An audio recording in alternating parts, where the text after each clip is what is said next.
I want to tell you about an incident that you probably have not heard about. It was an ugly one on the streets of New York last week. Here was the scene in Brooklyn. A mob of Jewish men chasing, kicking, and screaming at a young woman who they apparently thought was Arab and a pro-Palestinian protester.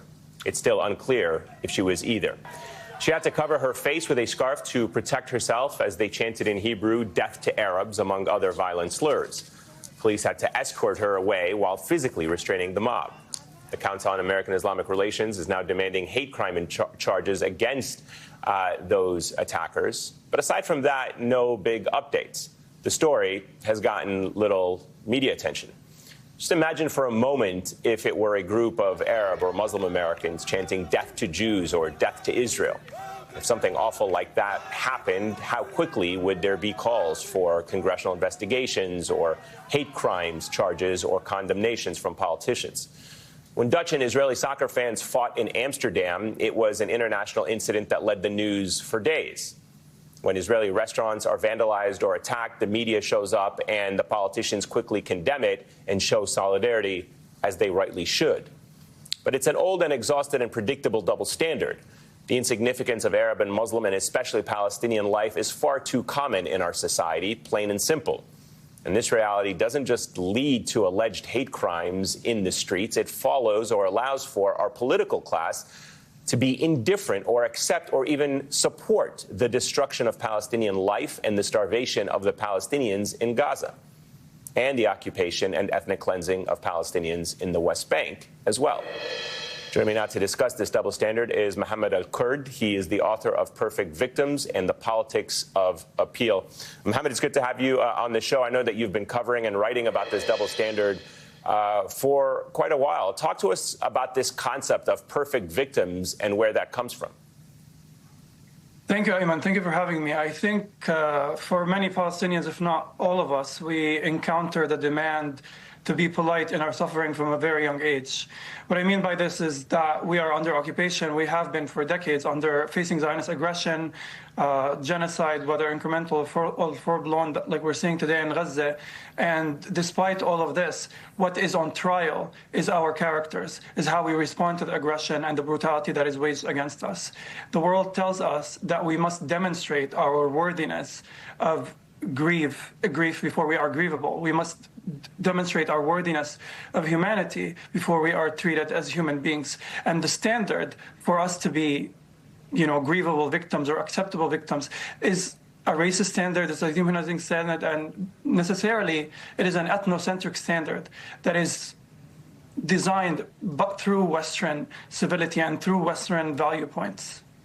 This weekend, Mohammed, I'm sure you saw Philippe Lazzarini of UNRWA stated that Gaza's children are starving. The government of Israel continues to block the entry of food and other basic supplies.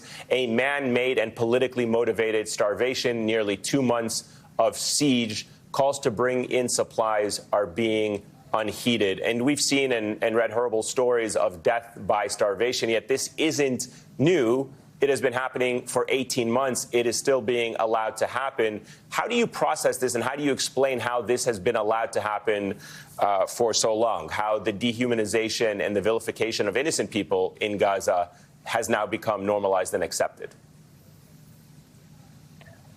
The fact that the Israeli regime is using starvation as a weapon of war in Gaza today is only happening through the diplomatic and military cover of the United States and other Western countries, like Germany, for example, through the suppression of anti-genocide and anti-war protests in these countries, and it's happening because of Western racism towards Palestinians who have been largely, characterized and identified as Muslims. And we understand that the Islamophobia that is rampant in this country that goes most of the time unaddressed. Meanwhile, we hear about fabricated charges of anti-Semitism launched against student protesters left and right, suppressing them, censoring them. And it's a bit ironic to hear about students who say that they feel unsafe because of protests in their campuses. Meanwhile, there is not one university in the Gaza Strip that has been left unbombed by the Israeli military. And they're not just bombing hospitals and schools. They're going inside the hospitals and shooting machines, blowing up, life-saving machinery. This is obviously a calculated genocide, and it's obviously politically motivated, and it's in the best interest of the United States, because this administration, and much like the other administrations, are interested in the destruction of the Palestinian people, in the destruction of the resistance of the Palestinian people. And Trump has been a lot more explicit than previous presidents in their plans to forcibly expel Palestinians from Gaza. We've seen, Mohammed, with Gaza getting more attention, that people are not focused on what is happening in the West Bank and in East Jerusalem. Just a few weeks ago, a Palestinian-American teen from the West Bank was shot and killed by Israelis, yet no one knows his name or his story in this country. Our political class in the United States barely says a word about it. And again, there is this double standard when even when a Palestinian-American, whether it's a journalist or a teenager, is killed, that we don't hear the same kind of resounding condemnation from our officials. I think there's, a misconception that because the media doesn't cover it, the political class is ignorant or is uninformed about what's happening. But the truth of the matter is, these Congress people and these senators are not ignorant. They know exactly and precisely what's happening, the kinds of brutalities waged against the Palestinian people, and they are simply okay with it. And when we're talking about mainstream media companies obfuscating the truth, removing the killer from the headline, or writing about our murdered children in the passive voice, they're not, slipping up or making errors at their job. They're making editorial decisions to obfuscate the occupation, to obfuscate the Zionist genocide against the Palestinians, because it is, in the interests of the ruling class, which control these mainstream, papers, to keep the occupation, to sustain the genocide. Things are obviously extremely grim right now, as we talked about what has happened in Gaza and the ethnic cleansing in the West Bank. People who are protesting it are now literally here in the United States being abducted off the streets, sent to prison. It's a grim situation, but is there anything that is giving you hope right now? Is there anything that you see that says this may be a crack in at least the way the public perception is or public sentiment that may translate into some kind of political change, or perhaps a lack of continuous support for what is happening on the ground, both in Gaza and the West Bank?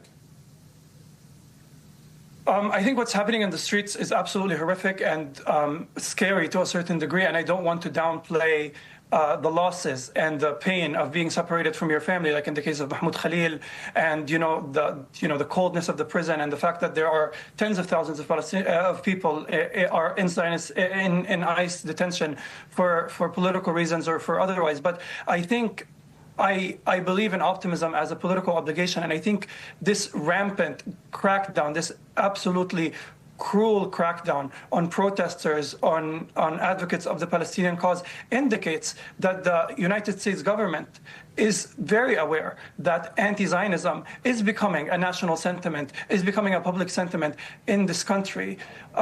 And they are recognizing the massive, unprecedented shift in public opinion. Polls support this. Just talking to random strangers on the bus support this theory that there is a public shift in opinion, that people support a free Palestine and people oppose Zionism. And the kind of crackdown that happened from universities and from the administration and from public and cultural institutions indicates that all of these organizations are invested and interested in keeping the status quo as is, the status quo being the dehumanization of Palestinians.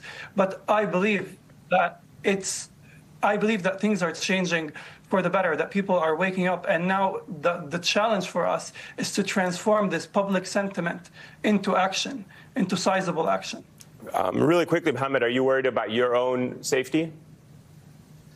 Yeah, just a little bit. I've been getting threats here and there, and obviously I'm a public person, and I have been very clear about where I stand on things. But I think none of these threats compare to being under under rockets and under bombs. So I think it's really important for us in this moment not to fear the threat.